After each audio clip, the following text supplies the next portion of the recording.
Hello, my friends, and welcome back to my YouTube channel. My name is Alexandra. I'm a professional fashion designer, pattern cutter, and creative consultant who is here to help you turn your 2D ideas into three-dimensional reality.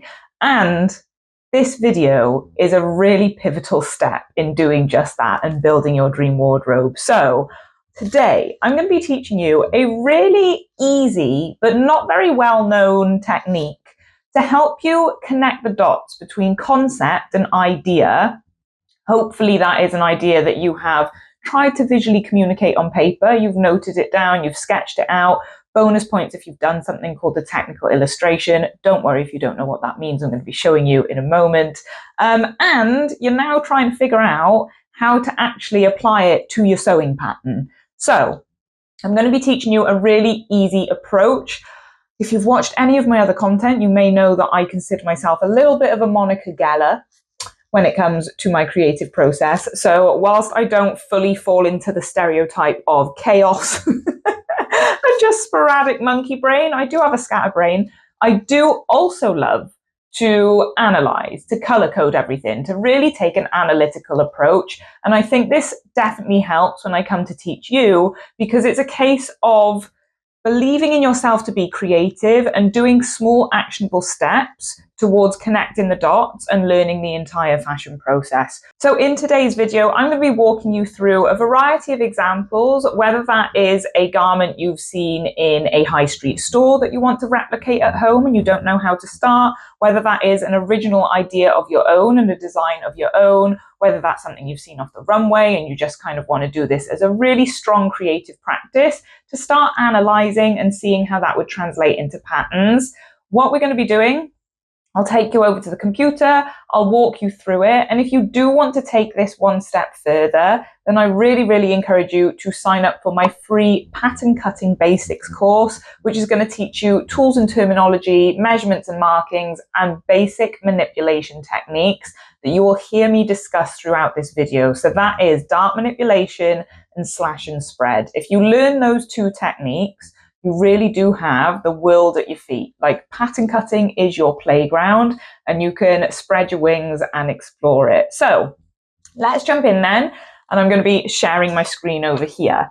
So I'm going to get started with a design I did way back in October 2023's design challenge. And you're going to see that on the left of my screen right now. But I've actually turned it into a fully fledged design over in the DPL Atelier, which is my fashion membership. So that's exactly what I teach. We sketch ideas, we come up with original concepts.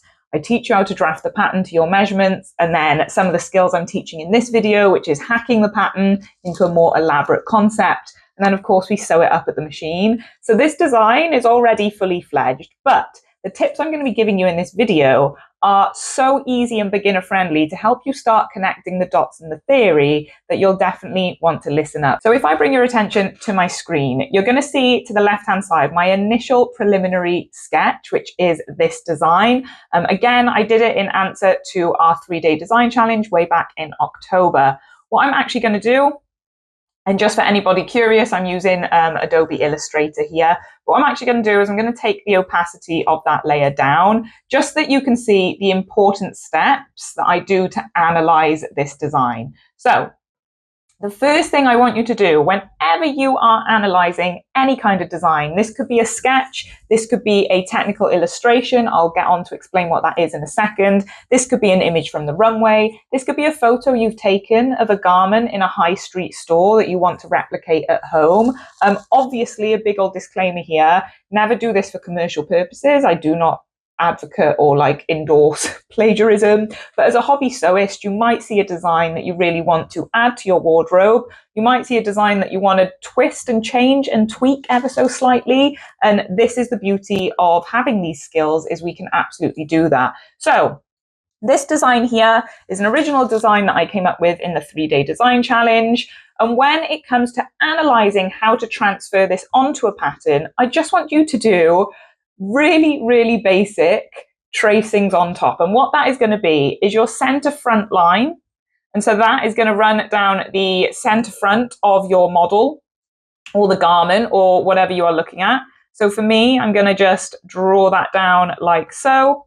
Really easy. that is, sometimes I feel like I'm shortchanging you with how easy these things are, but they really are. I think we can overcomplicate it sometimes as designers and think that, making your own clothes is, complex and intricate and mathematical. Yes, maths does come into it when you're drafting your own patterns, but this really is how I help beginner sewists and beginner designers start to analyze.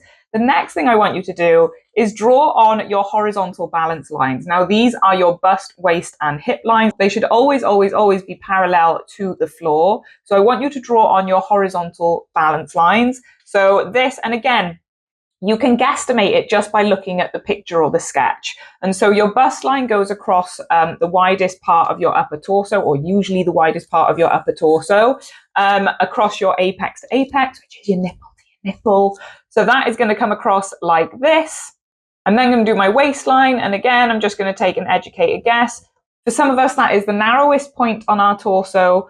Again, that might differ for some of you. It could be the widest point on your torso, but just take an educated guess on where that waistline would be. And then you want to whack in your hip line as well. Now, this can absolutely be applied to trouser designs. This can be applied to any garment really. So if I was going to do my horizontal balance lines on my trousers, I'd want to be putting in my knee, which is about halfway down the leg, although on a fashion illustration that is a little bit distorted, and we explain all of that inside the DPL Atelier, why we stretch out fashion illustrations. You'd want to be doing your thigh, which is the widest part of the upper leg. You'd want to be doing your calf horizontal balance line, which is the widest part of your lower leg. You can do your ankle. And what this is doing is it's giving you visual markers, not only for hem lengths, but detail and design placement.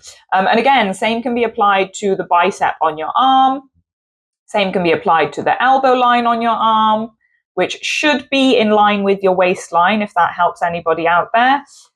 And your wrist as well, which will be about here. So even plotting my wrist on this design, you can see, and guilty as charged, I love a long, impractical statement sleeve. I don't know why. It's just a phase I'm probably going through right now. But what these balance lines help me do is visually plot where design details are, the proportion of my design, how to then apply that to a pattern. And so if we come over to my patterns, now here are some quarter scale pattern blocks. You will actually receive these as part of the Pattern Cutting Basics mini course that is free down below. But what these help you do is just test out these techniques and practices without always having to go full scale. I will say, this might confuse you, the bodice block in this example right now is for a woven. You can see that it has a shoulder dart and a waist dart. So over in the DPL Atelier, we were drafting knit garments to our measurements. However, if I just sketch over this ever so quickly, you are going to be able to see what a basic block looks like. So because my quarter scale bodice block here on the screen is for a woven, I've just loosely traced over it in terms of what a knitted one would look like. There wouldn't be any darts. A knitted bodice block would not have any darts or shaping because a knit fabric stretches to your figure. So I've just roughly drawn over that block and that shape. So now that I have crudely mapped out my basic block pattern shapes, this is where you should be starting from. Again, it might be a case of having a shop bought pattern that's super basic, or you want to do a small design tweak, but you just need to analyze your design and decide where to apply that to the pattern. I'm going to be combining my horizontal balance lines and transferring all of the clues I see onto my basic block so that I can turn it into this original design. Now, again, I'm referring to the jumper here only, not the trousers. So, oh my God, I've got cramp in my foot. Okay. So my basic block in any sewing pattern should be showing you your bust line, your waistline, your hip line. Again, on your sleeve, you should have your bicep line, your elbow line. If you see one notch on your sleeve head, that indicates the front of the sleeve. If you see two notches, that indicates the back of the sleeve. So what I'm going to be doing here, I can see where my bust line is on my sketch, that this kind of curved cutout detail goes below the bust line.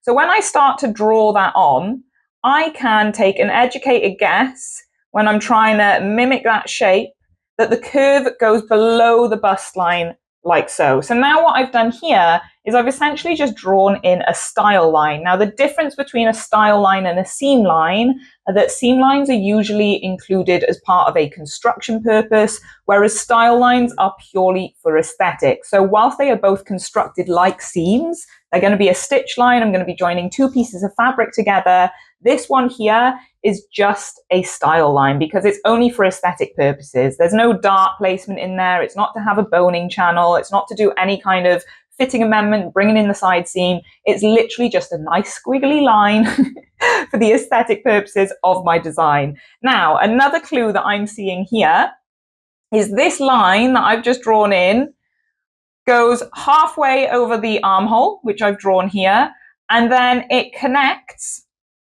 to the same point on the sleeve before having this drop down effect. So I can take an educated guess.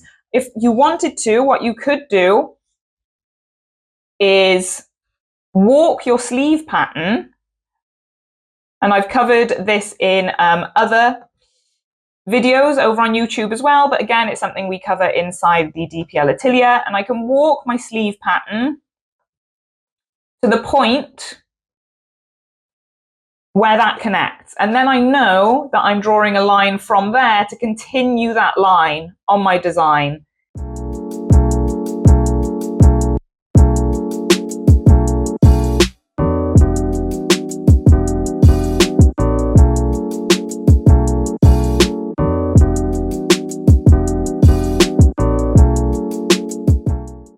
So just by applying that, I've just brought my curve on my sleeve head up ever so slightly to line up with my bicep line, because again, if we come over to the sketch, I can see that that actually ends on where I've drawn my horizontal balance line there. So this really helps me with proportion. This was originally a little bit too low when I freehand drew that on, does that make sense? So what this then does is you would dissect your pattern, and you would be adding your seam allowance to these two pieces. And again, your center front would be cut on fold, and the sleeve head here you would cut too. You'd obviously smooth it out, use a pattern master, but it really does help you get proportionately accurate results when you are transferring your ideas onto patterns. So that's example one. Let's move on to the next. Now this, my friends, is a technical illustration. This again is from a design I drafted inside the DPL Atelier where we're doing a vertigo coat. In fact, if I turn you around, there's my sample over there. So again, that is something I have taken through the entire process from idea and concept through to a final garment, applying these changes to a block pattern. So what I'm going to do is I'm going to come back to my sketch. I'm going to draw on my horizontal balance lines, which is my center front and center back. It is my bust, waist and hip. And again, it might be a guesstimate that you're doing, but this still will help you when it comes to drawing on your changes to your sewing pattern. And then I will draft in a guesstimated hip measurement there. And the same can be applied to the back. So with this example, what I know is that firstly, I have to be closing my darts. And so that is a case of dart manipulation. Now I do cover this inside the Pattern Cutting Basics mini course. And so again, I would be having a look at tracing off my pattern and closing my dart. Now, if you don't know what I'm getting up to here, then absolutely sign up for the free Pattern Cutting Basics course. But this is a case of dart manipulation. So I am distributing the volume elsewhere onto the pattern before continuing my trace around. And so I've just crudely drawn out what my front coat bodice would look like over the original block pattern underneath, which you can see. Now, again, inside the Atelier, I teach how to draft a tailored collar, a classic lapel, a shirt collar, mandarin collar, whatever you want to draft. It's all in there, a one-piece rolled collar, yada, yada, yada. But what this is going to allow me to see is that my waistline, which I've plotted here, shows that this tailored collar has been drafted again a little bit too low. So I know that I can start to raise that up to match the proportions on my markers here.